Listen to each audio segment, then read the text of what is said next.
So before we get started, I would love to see, we were able to have a amazing conversation the other day. I would love to see, taking a look at the chat, who was able to join us, I believe it was last week. Who was able to join us for last week's presentation? Give me a yes or no in the chat if you were able to join us for last week's presentation.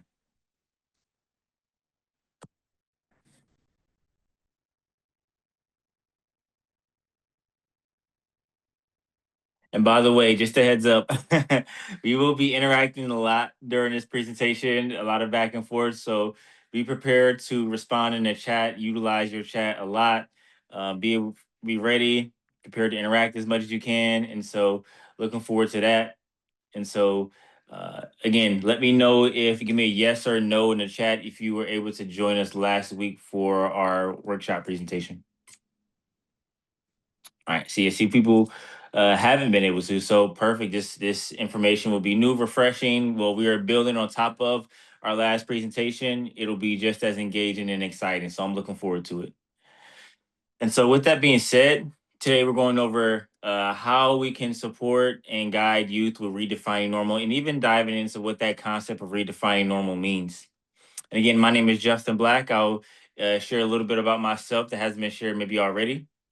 Again, I'm an author of the Redefining Normal book, business owner of the Redefining Normal company, and my most important roles in my life are being a father and a husband. And so, before we jump into the content directly, I would love to ask you all. And again, we're utilizing the chat, we're interacting, and during this session, during this time right now, even we'll love for you to unmute if you're willing, but would love to hear from you and hear your thoughts on what is the concept of redefining normal mean to you. When you hear that phrase, it may be something new, maybe something you've heard before. When you hear that concept, and there are no right or wrong answers, but when you hear that concept of redefining normal, what does that mean to you? Some initial thoughts on that. Some people could even have when that concept of normal, some people may even wrestle with that concept of what that is or what that means and really take issue with it. But what does it mean for you when you hear the phrase, you hear the concept of redefining normal? So I heard Rogers in the chat say there is no such thing as normal. I love that. Your thoughts on what does it mean to redefine normal, or redefining normal?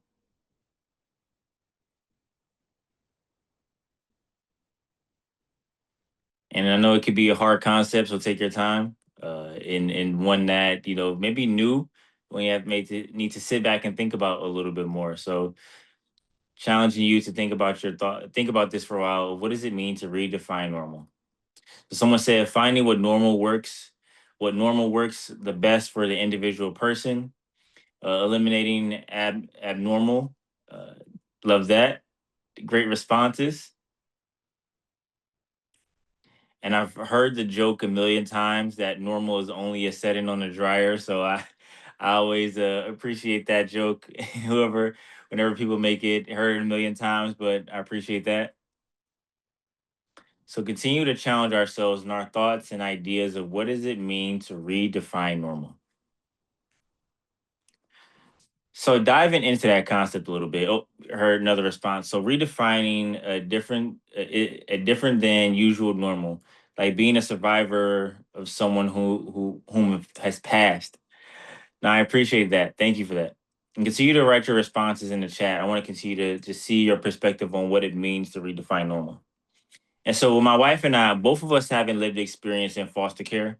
Both of us having lived experience in foster care and being able to meet in our young adult years, uh, journeying together, growing to maturity, and eventually getting married and becoming parents. We were able to, we had to encounter this idea of what it meant to redefine normal. First, we had to explain or get familiar with what was this concept of normal in our lives in the first place, and then we had to evaluate what is the concept of normal for us when it comes to how relationships are had with our parents and with us, the things that were going on around us. Were these things acceptable to us and something that we wanted to live out in our lives? and something that we want to pass down to our child one day. So I love what Elizabeth said. So trying to express what one's normal is, or showing that what they have as their standard of normal. I love that. I love that absolutely, Elizabeth. And so even building off of that, let's dive into this concept of what it means to redefine normal. So your normal is the identity that has been shaped by your family, community, and society. So these three entities have, for all of us on this call, all of us who are doing this work, all of us in this world have a concept of what is normal, and it much of that is shaped by our family, community, and society around us. But digging even deeper than that, for those who've experienced foster care, for those who've experienced trauma, many of us have inherited a culture of ideas that becomes a reflection of the trauma of our family and community. And with the trauma and family of our community, this has become our reality and the image that we've had of ourselves. So, as I mentioned, with my wife and I both having lived experience in foster care, we go through these processes where only thing that we've noticed and seen in our lives with our biological families traveling through the system is normalized trauma being passed down to us, and we going through the process of that trauma being normalized and accepted, part of our identity. And so, with redefining normal, one of our biggest tasks is to be intentional about tackling generational trauma that's been normalized and work on building a new foundation for families and individuals to create a new standard, new cultural practices, and things that are beneficial for the next generation. And so, challenging our ideas of that, and I believe with you all being stakeholders in that process, you all are community members that are shaping and redefining and laying out the pathway for families, communities, and young people moving forward. So I'm very excited to dig into this concept even further and to be able to connect with you all, being that you all are shaping the future and pathway for young people and families, and excited to hear some of your responses to some of our engagement today. So here's a picture of my lovely daughter. This is her when she was about 1 years old. And if you give me a yes or no in the chat, how many of you all had the amazing privilege of raising a toddler? A yes or no in the chat. How many of you all have had the privilege of raising a toddler? And many of you, if you have, and give me another yes if you had nights like this where instead of eating their dinner, they're smothering it all over their face. Any yes or yes in the chat for this, where instead of eating their dinner, they've just decided to bathe in their dinner, which is amazing when it's spaghetti, right? And so we've had many nights like this. And one of my toddler, she's starting to talk, or she's been talking for a while, and as a 3 year old now, she's currently 3. She asks so many amazing questions, and one of her favorite questions, as you can guess, and I would love to hear your thoughts. What would you think as a toddler their favorite question they like to ask? Just a hint, it's very simple. Why? Yes. Why? Why is my toddler's favorite question? I mean, sometimes she would ask, why is the sky blue? Why is the moon round? And so many questions that I'm really being challenged in, like, wow, my knowledge, like, do I really know some of these questions? And so, or know some of these answers? And so the thing is, what I had to realize is that some of these questions really get deep and it really challenges fundamentally. And what's interesting now with my 3 year old toddler, my mom passed away in 2020. And those why questions get very deep and I wouldn't say triggering, but it kind of reminds you of things that are not always the easiest to remember. But when it comes to purpose in this field and why we're doing the work that we're doing and what we're doing, sometimes we can be somewhat of just robots, just going about our task and not really thinking about the day to day as much, or even I should say the bigger picture. But in this activity, before we dive deeper into our session today, I would love for you to dig into your why. And when my toddler, she asks a why, she doesn't just stop at one. She asks herself two. She asks me two whys, three whys, four, until maybe I don't even know how to respond or how to answer. So today, I would love for you to think a little bit about that. Think a little bit about your why. And when thinking about your why, I want to start with, why do you do the work that you do? But what do you, my toddler usually asks, what do you do at work? But let's go with that. What do you do at work? And then let's think about that why. So think about that answer for a second and think about, okay, you have a toddler with you and just say why. And then maybe the toddler will follow up with another why. And let's try to get maybe to our second or third why. And I want you to put that in the chat or feel free to unmute and share your response. So if you're having a conversation, someone asks, what do you do for work? And then you respond, and then they say why. And then you respond, and then they get to another why. And then maybe a second or third why is a really deep, authentic answer of your purpose or your why or the bigger picture overall. So maybe thinking about that second or third why, I want you to respond in the chat. I want you to either respond in the chat or feel free to unmute and share some of your thoughts. I love that because we love people. And I could definitely see another why coming. Why do we love people? That's hilarious. I love that. What is your why? And this is a deep one because it really challenges us. And many of us may have been so disconnected and far away from the true purpose and meaning of why we're doing the work that we're doing and what do we do in our day to day. Some of us may be so deeply disconnected to why we're doing what we're doing that we don't even remember what it is. And so it may take us some time to really get back to the core meaning and purpose behind that. So someone said, because I want to help kids and families in need.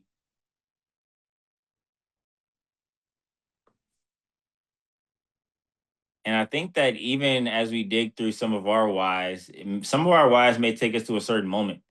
Maybe you were a kid yourself and you had a neighbor who was struggling. Maybe you were a student in school and you saw a family who was going through a hard time, or you had a friend, a neighbor, you saw a statistic, you heard a story.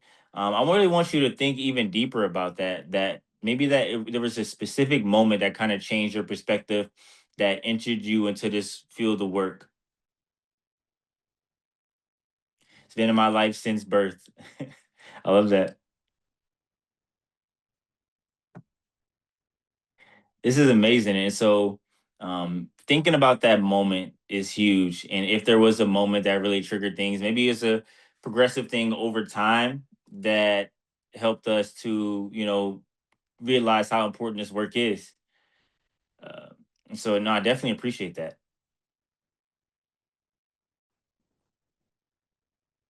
So Teresa said, I help others, specifically vulnerable and marginalized populations. I do it because it is the human thing to do. I love that. That is amazing. So understanding your why is huge. And so I think that helps us so much in continuing just to fill our cup in this space. And it's going to help us a lot throughout this process, specifically in this workshop as well. So here's my family, my beautiful family, my beautiful daughter again. And my wife and I, as I mentioned, we were able to get married in 2020, and both of us having lived experience in foster care. We want to be super intentional about the practices, the habits, and the standard that we create for our daughter moving forward, and what is the world and the culture we want to build for her, and being intentional about that. So we wanted to be uh, overemphasize, the our childhood trauma and things that we've gone through, and really process what that would mean for our daughter and our future, and see how we can work on ourselves individually, create that standard in marriage, and create a foundation within our household beyond just a physical foundation, but a cultural, mental, emotional foundation that can healthily produce a successful future for our daughter and family overall.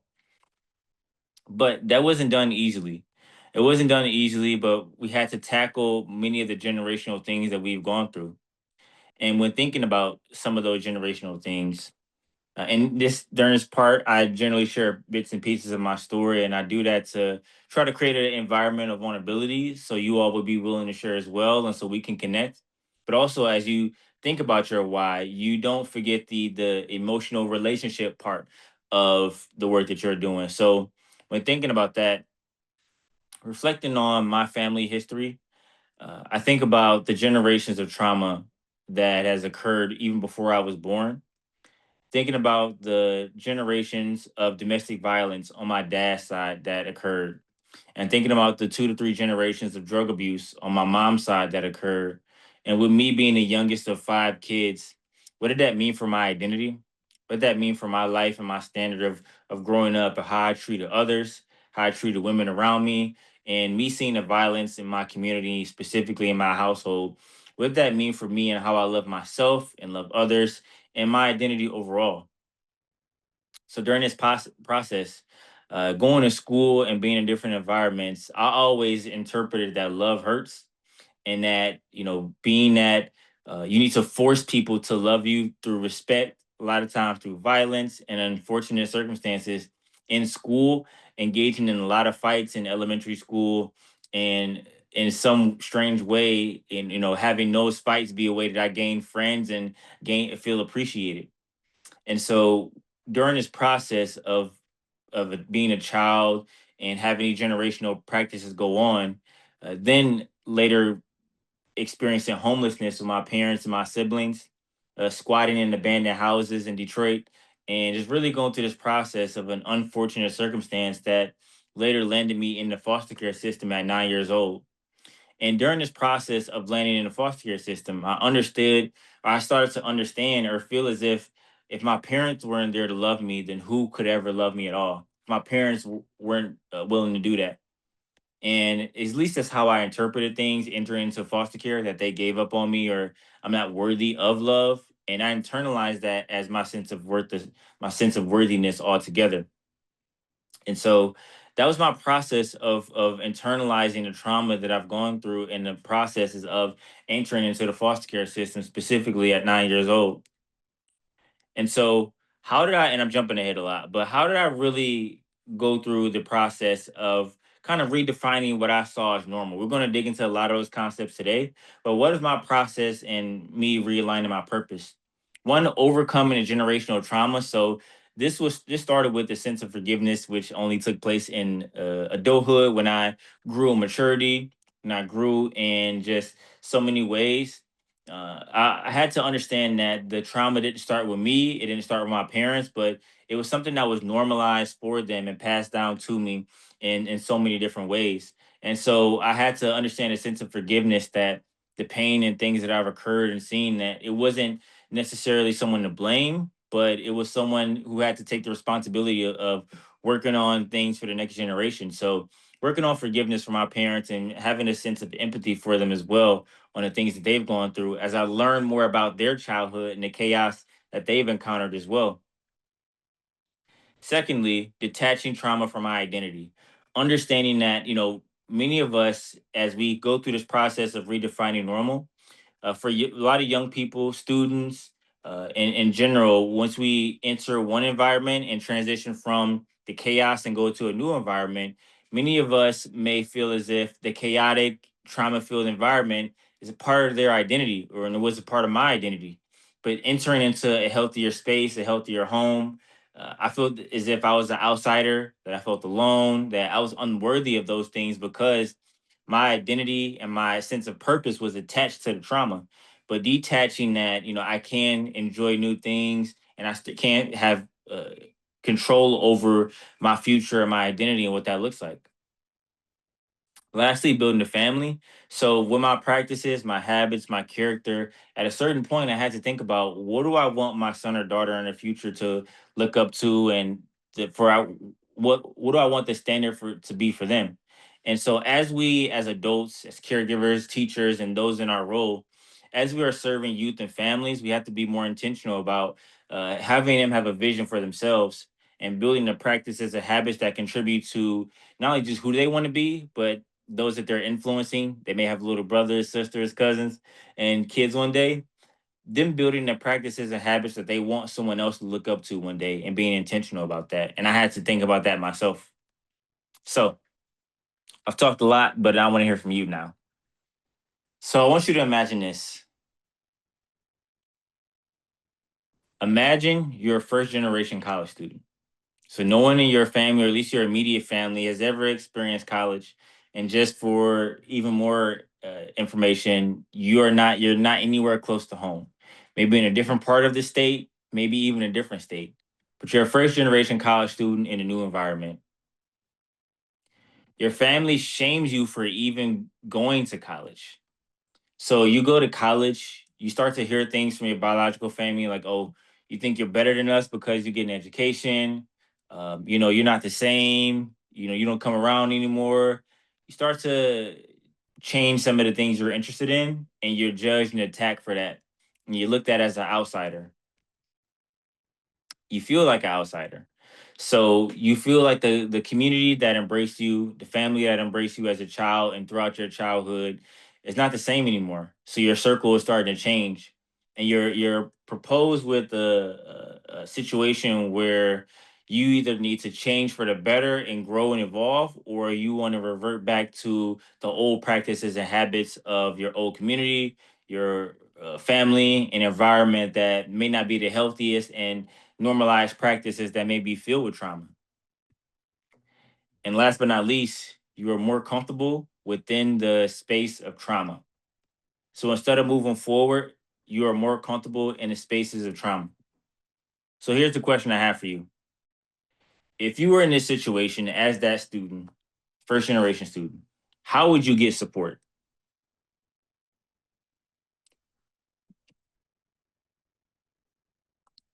So I would love to hear your thoughts on this. If it was you that was in a first generation college student in this specific situation, how would you go about getting support?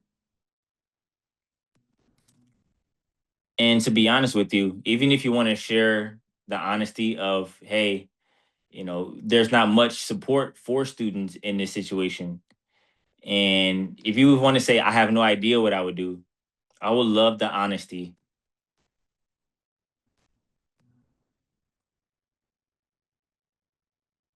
You have an idea what you could do, share that, please. Write it in the chat, unmute and share. But if you're not even sure what you would do, feel free to share that as well.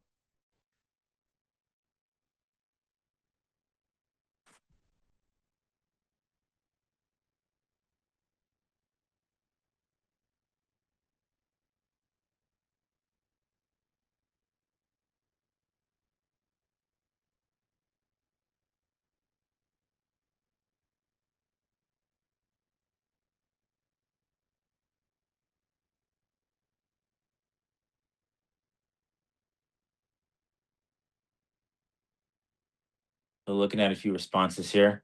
Roger said not to diminish, but I think everyone has trauma and generational issues, but it is what we do with it that can be enlightening. We all scream for help, with just very few people hear and understand our pleading. No, thank you for that, Roger. Thank you.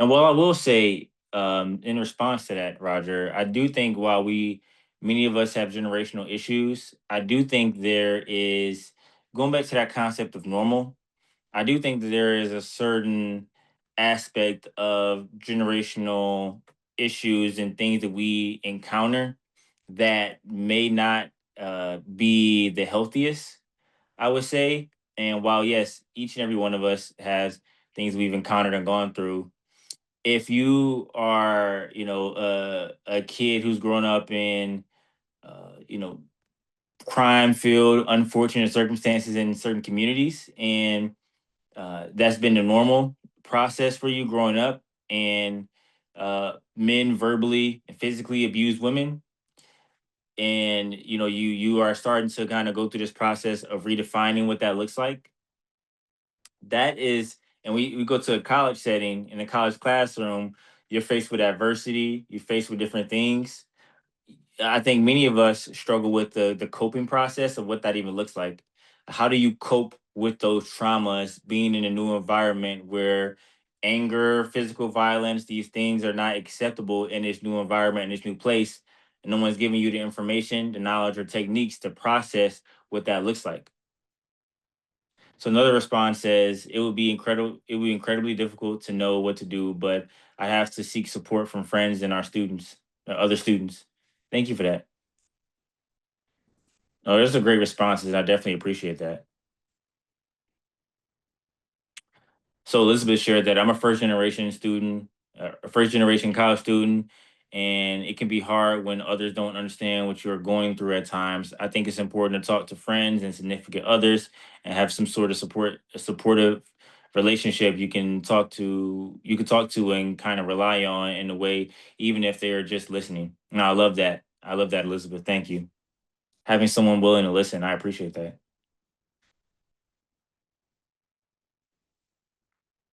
These are great responses, and I want to dig into some of these concepts as well.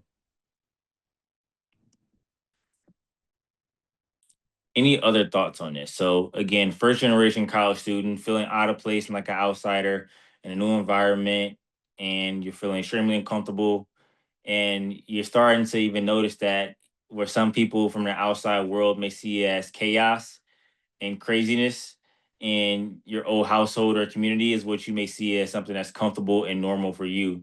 In the new environment of a stable situation in college, for others may be chaotic and uncomfortable for you. So speaking to that, what would you do? Any other thoughts on this?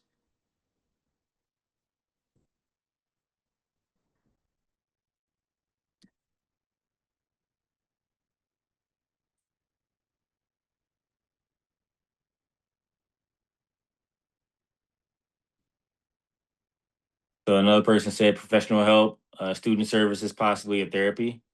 Roger said, "I agree. I agree. I just view trauma as separate from generational issues.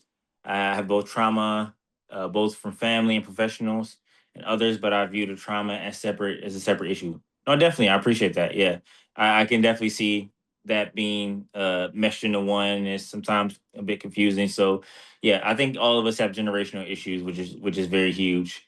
I think that things that we can work on is uh, definitely uh, intentional. It's intentional that we all work on different things, and I believe that have the opportunity to get into the different levels of trauma and the different types of trauma, so we can understand what is not only just generational issues, but generational trauma looks like. So and a follow up to this question also is reviewing this situation, maybe from your lens and your where you are right now as maybe a professional caregiver, teacher, wherever you are right now. I would love for you to think about just reviewing this situation. How would you engage that student and support that student? Think about some of the things maybe you've already done, things you could do. And I think the hard part is for students like this, oftentimes they may not advocate for themselves, and self advocacy is a huge piece that may be missing in when it comes to child welfare and those who have lived experience in foster care. And so this may be a difficult piece.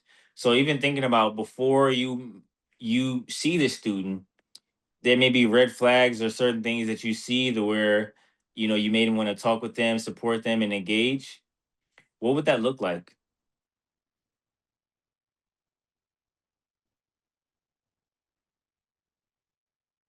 Yeah, getting truth and trust is always the hard part. Exactly.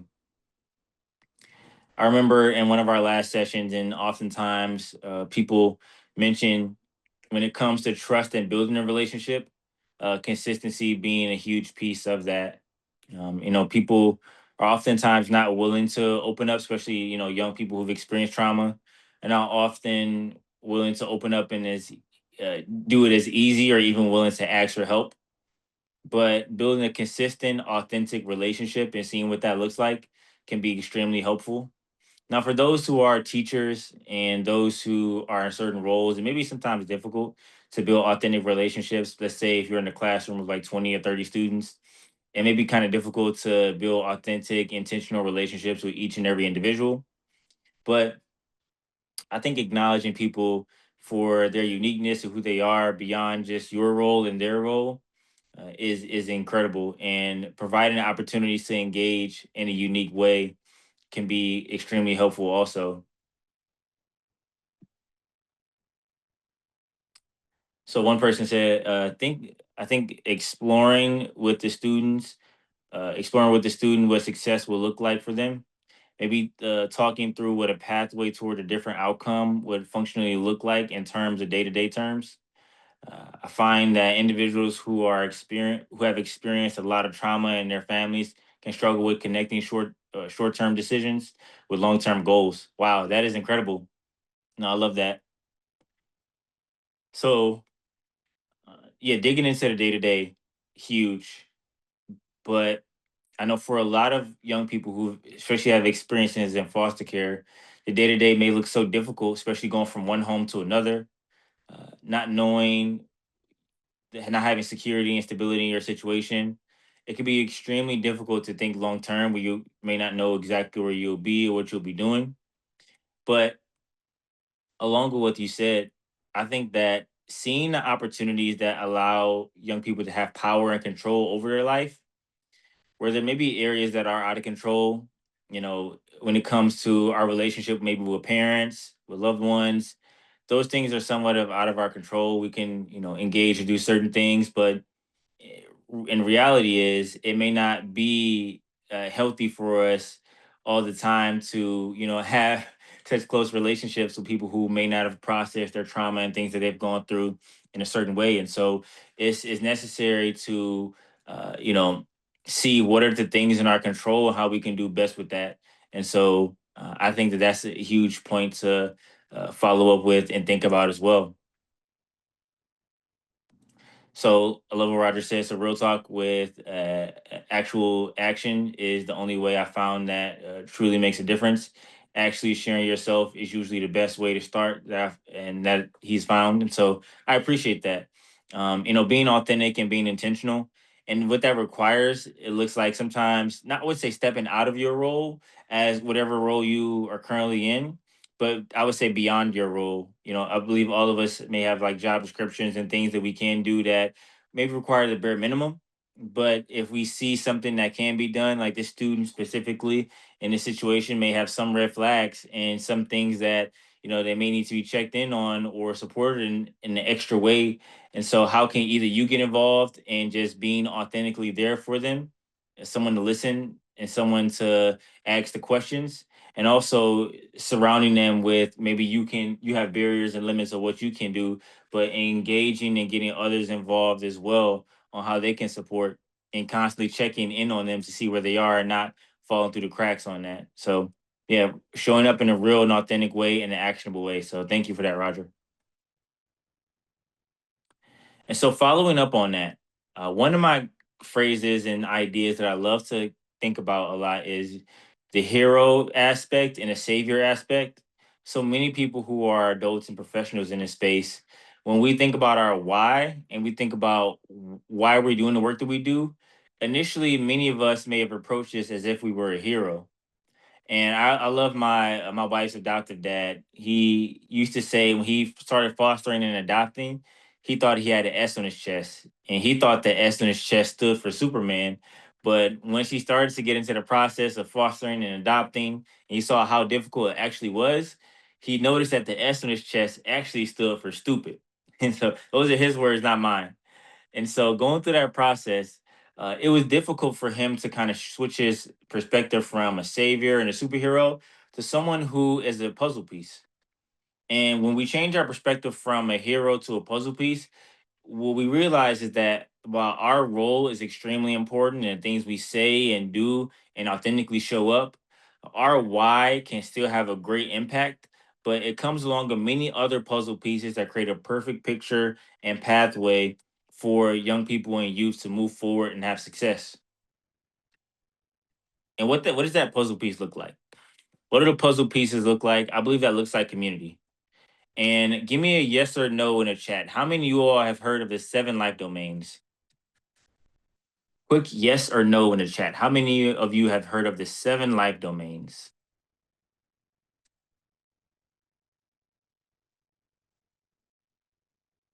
Most people. I believe it's most people. Okay, perfect, perfect. So, with that being said, I don't want to dive too deep into what the 7 life domains is, seeing that most of you are pretty familiar. But taking a look here, you see the 7 areas where students specifically need to be supported. And yeah, maybe in various forms similar to this, maybe not exactly this, but this is created by the Andy Casey Foundation. And this, with the seven life domains, I believe is a strategy to combat trauma and a generational trauma that many people have incurred and gone through. And so these are the seven areas where students and young people ideally need to be supported.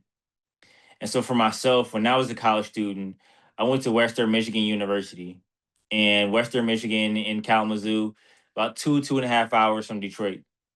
And so, in this process of going to Western Michigan, away from my family, there was a program at Western Michigan called the Seed to Scholars Program. It's an amazing program for foster youth and higher education. And every student is provided a campus coach that kind of helps them navigate life and go through this collegiate journey with someone.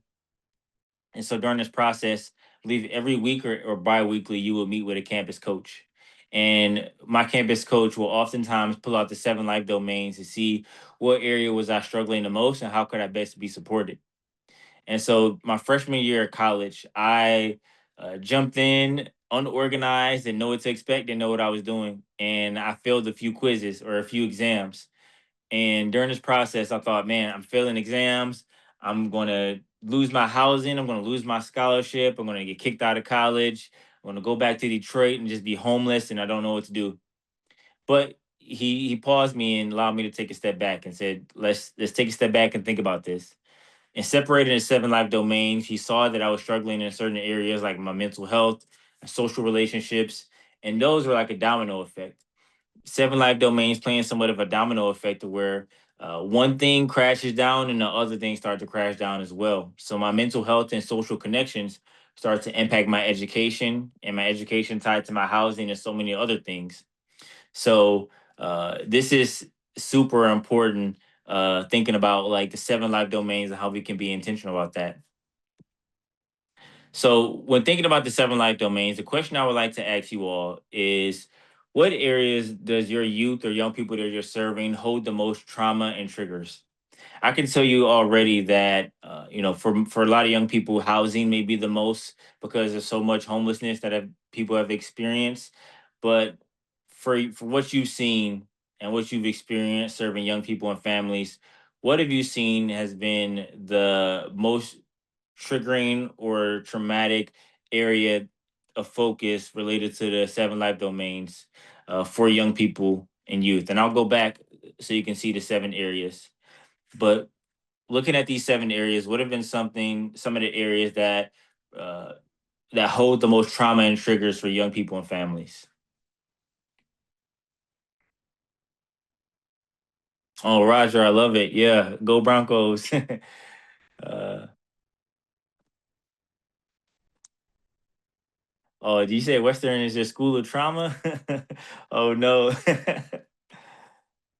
But yeah, housing, life skills, connection, family, living area, of course, yeah. Oh, yeah, what we notice is housing could be okay, Kalamazoo Public Schools, okay. A little different. I'm not as familiar with Kalamazoo Public Schools. I volunteered at a few public schools just with some mentoring, but not as familiar. So yeah, housing could be a thing, and life skills as well and connection. Any other areas that you've seen with working with young people, working with families that you've seen have been a reoccurring area of trauma or triggers as it relates to any of these seven life domains? Social relationships is a huge one. And so, following up with that, what would you say would be your area of focus? So, think about your role for a second. Think about your position, your job, the work that you do. Within these seven life domains, what would you say would be the primary area where you can best support young people and families? And so I know a lot of people who may say, "Hey, I support young people and families in all of those areas. I do it all." But when thinking about the puzzle piece aspect, if you are approaching this as a, "Hey, I support families, young people in all seven areas," then maybe you're resulting to being somewhat of a savior, unintentionally assuming the role of a savior and a hero. But how, when we think about the primary areas we can focus in, maybe one, two, max, maybe three, How can we maximize our impact and ability in these specific areas? And then build from there, build out their network, build out their community so they have other people who can support them in those areas. And the reason why I emphasize this is because there's so many young people who go through the foster care system and experiencing trauma. And while they may have support systems available to them while they're in the system, once they age out, oftentimes they lose that support system. Maybe there was that singular social worker who supported them in all these areas. And once they had a promotion, they went somewhere else, they quit, whatever it may be, then they lost their entire network of support. But how can we work on building a community of support for young people and families that can help them and support them in all seven of these areas? So, first step starts with identifying your specific role and how you can have an impact. Next, it follows up with how can you create a support system around them so where they can be supported in these other areas.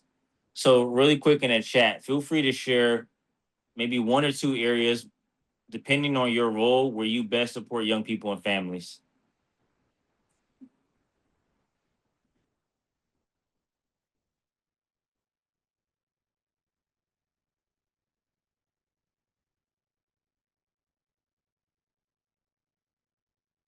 So, are you more education focused, maybe as a teacher? Are you a social worker supporting maybe with housing? Are you a caregiver who supports maybe with housing and social relationships? And so identifying this, maybe taking a screenshot, writing it down, taking notes, whatever you want to do. But identifying your specific role in one of these seven areas is huge and necessary and very important.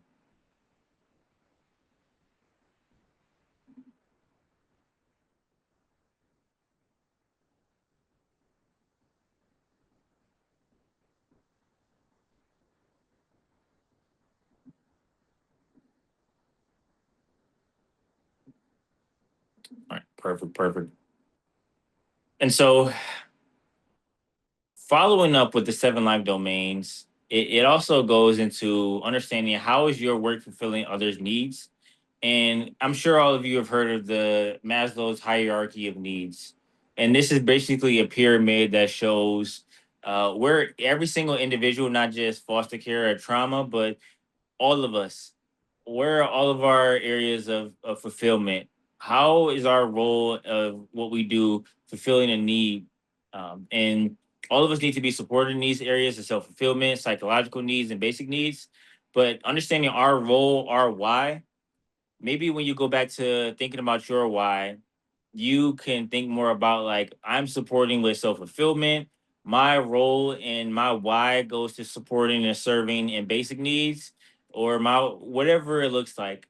But understanding which of these areas does your role, your work support with most, and understanding also your role may not be related to self fulfillment needs. Your role may not be basic needs.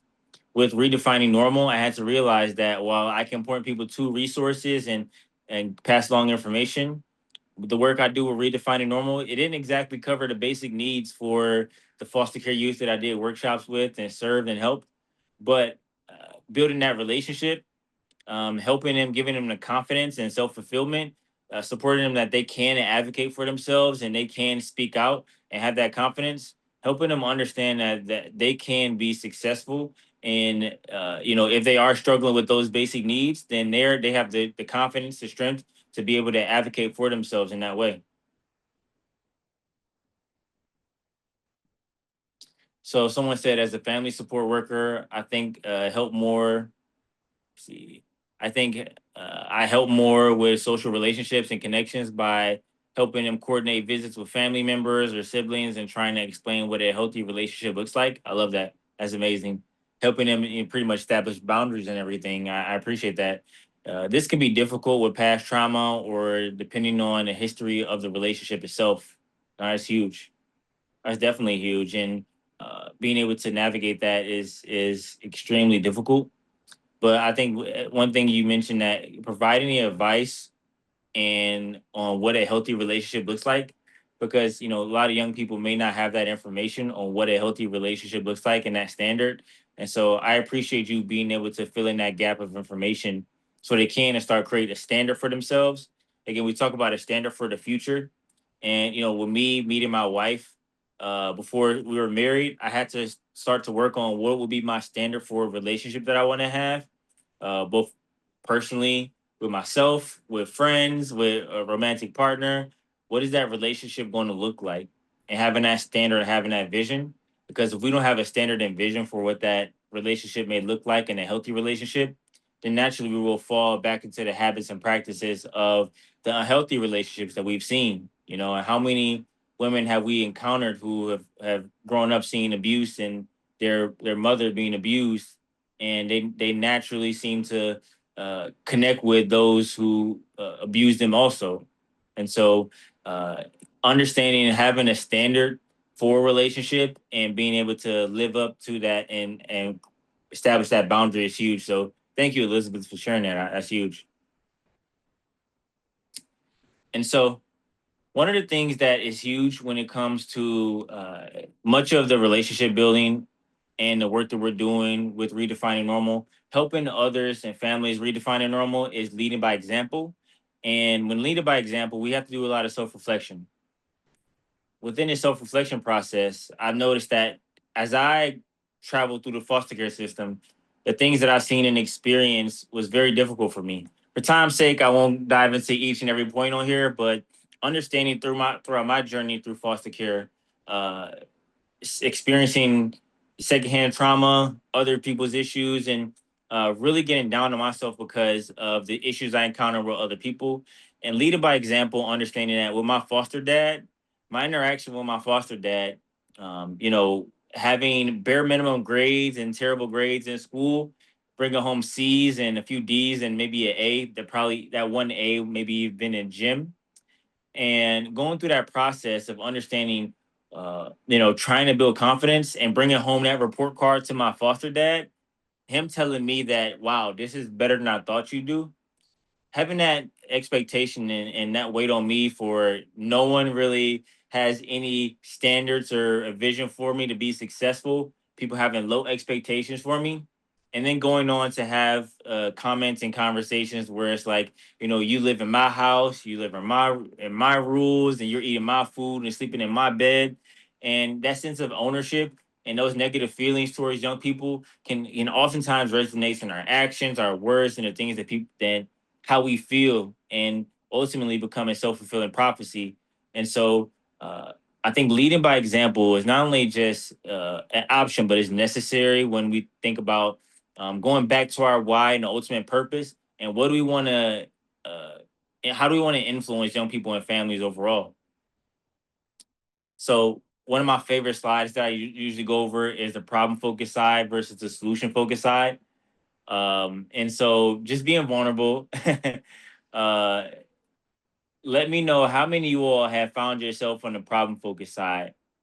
On the problem focused side, where maybe either in your head, maybe you not have said it out loud, but maybe even in your head, you've kind of labeled a person or a young person who's going through things as maybe they're bossy, demanding, traumatic, fussy, stubborn. Many of us easily can fall back on that problem focused side and thinking about what does it look like for us to transition to that solution focused side. That is huge. So Roger said, I currently caregive by privately reach out, but probably reach out occasionally to people to help with lenses for self fulfillment. It has turned out to be a beautiful relationship that are now bilateral. High expectations and examples are key. I love that. I love that. And this aspect on this slide is huge when it comes to examples as well. And so, being able to transition from the problem focused side to solution focused side, oftentimes that takes a change in our heart posture. And while, again, many of the problem focused side things may not have been said out loud, but many of the things we buried within our mind and within our heart. But I think when we think about our why and the purpose and reason behind what we're doing, it can help us to see a better outlook, not only just a more positive outlook, but just sounds cliche.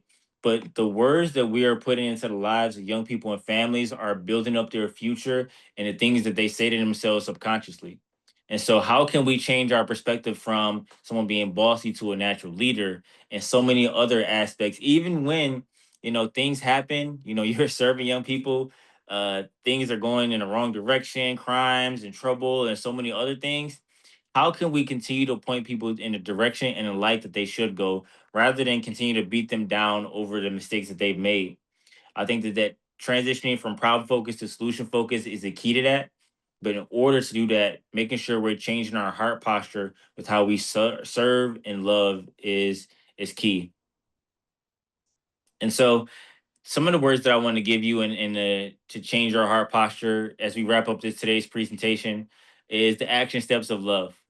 And the action steps of love, I always say in every presentation as I leave you with this, and the foundations of the relationships that you build with redefining normal, with guiding young people and families in the right direction. I believe these are foundational pieces that can help each and every one of us on this call. So, number one, always being able to see the best in people and situations.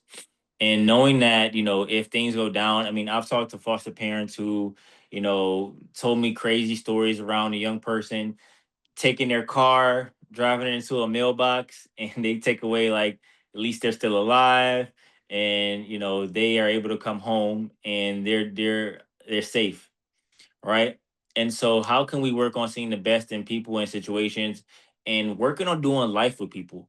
Understanding that the honeymoon phase will be short lasted, and how can we work on doing life with people through the mistakes and through that process?